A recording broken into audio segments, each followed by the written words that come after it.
ചോറ്റാനിക്കര അമ്മയെ കാണുന്നതിന് മകം തൊഴുന്നതിനൊക്കെ ആയിട്ട് നിരവധി ആളുകളാണ് എത്തിക്കൊണ്ടിരിക്കുന്നത്. നിരവധി ഐതിഹ്യങ്ങളും ഇതിന് പുറകിലുണ്ട്. ഇപ്പോൾ നമുക്കിപ്പം പള്ളിപ്പുറത്ത് നാരായണൻ നമ്പൂരി അദ്ദേഹമാണുള്ളത്.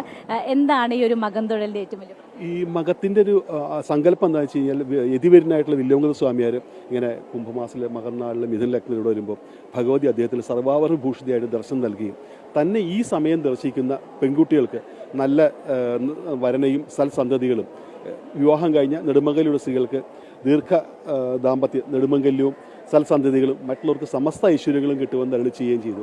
ഈ ഒരു സങ്കല്പത്തിലാണ് നമ്മൾ മകംതൊഴൽ നടന്നുകൊണ്ടിരിക്കുന്നത്. ഉദ്ദേശം ഉച്ചയ്ക്ക് 2 മണിക്കാണ്, 9:30 വരെയുണ്ട്. ഈ സമയത്തിനുള്ളിൽ കഴിഞ്ഞ വർഷമൊക്കെ ഉദ്ദേശം ഒരു 1.5 ലക്ഷം ആൾക്കാർ തൊഴുതു പോയി എന്നാണ് പറയപ്പെടുന്നത്. അപ്പോൾ ഓരോ വർഷം കഴിയുന്തോറും ഇന്ത്യയിൽ നിന്ന് മാത്രമല്ല മലേഷ്യ, അങ്ങനെ ധാരാളം മലേഷ്യ എന്നൊക്കെ പറഞ്ഞാൽ ചിലപ്പോൾ സ്ഥിരം കാണാറുണ്ട്. അങ്ങനെ ധാരാളം പേര് വരുന്നത്. അപ്പോൾ ധാരാളം അനുഭവങ്ങൾ വന്നുകൊണ്ട് ഓരോ വർഷം കഴിയുന്തോറും വിവാഹ തടസ്സങ്ങളും അങ്ങനെ ധാരാളം അനുഭവങ്ങൾ വരുന്നതുകൊണ്ട് പിന്നെയും ഈ ത്യാഗം സഹിച്ച് പിന്നെയും തൊഴാൻ വേണ്ടി ധാരാളം വരുന്നത്. തലേ ദിവസം തന്നെ ഒന്ന് ഇവിടെ കാത്തു നിൽക്കുന്ന ധാരാളം ഭക്തജനങ്ങളെ നമ്മൾ കാണാം. അപ്പോൾ അത്രയും വിശ്വാസം, ആ ഒരു അടിയുറച്ച വിശ്വാസം അനുഭവം കൊണ്ടാണ് ഇത്രയും ആൾക്കാർ വന്നുകൊണ്ടിരിക്കുന്നത്.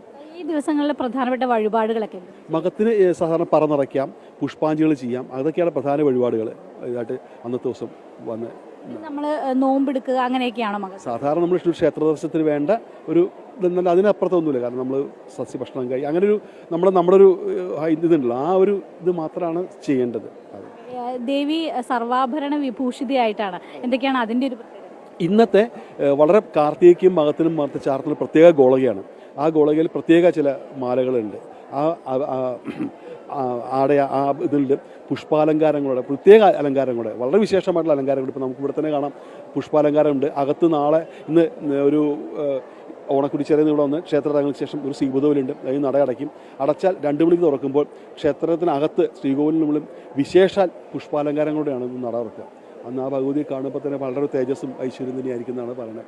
ഇനി പലർക്കും ചിലപ്പോൾ പല കാരണങ്ങളോടെ എത്തിച്ചേരാൻ പറ്റാത്തില്ലാത്തതുണ്ടാവും. അപ്പോൾ അങ്ങനെയുള്ളവർക്ക് പണ്ട് കേട്ടത് എങ്ങനെയാണെന്ന് വെച്ചാൽ, ആ സമയത്ത് ഭഗവതിയുടെ നമ്മൾ പൂജാമുറി എവിടെയെങ്കിലും ഭഗവതിയുടെ ഫോട്ടോ അല്ലെങ്കിൽ ഒരു ചിത്രം ഉണ്ടാവുമല്ലോ, അതിന് മുമ്പിൽ വിളക്ക് കത്തിച്ച് ഭഗവതിയെ സ്മരിച്ചുകൊണ്ട് ഒരു 2 മണി 3 മണി വരെ ഭഗവതി സ്മരിച്ചുകൊണ്ടിരിക്കുക.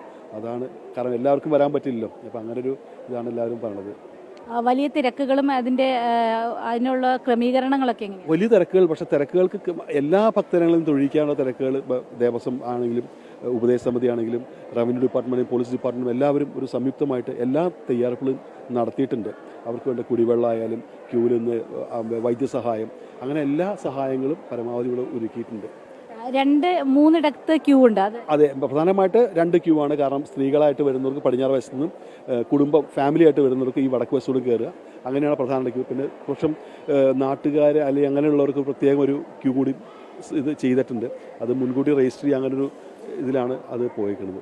അങ്ങനെ സുഖമായിട്ട് തൊഴാനുള്ള എല്ലാ സൗകര്യവും ചെയ്തിട്ടുണ്ട്. അത് എന്തായാലും ഇന്ന് 2 മണിയോടുകൂടിയാണ് ഈ മകം തൊഴൽ ആരംഭിക്കുന്നത്. നിരവധി ഭക്തജനങ്ങൾ വിവിധ മേഖലകളിൽ നിന്നായിട്ട് കേരളത്തിന് പുറത്തുനിന്നുമൊക്കെ ഇവിടേക്ക് ഒഴുകിയെത്തിക്കൊണ്ടിരിക്കുകയാണ്. പലരും ഇപ്പോഴേ ക്യൂവിൽ കാത്തു നിൽക്കുകയാണ്.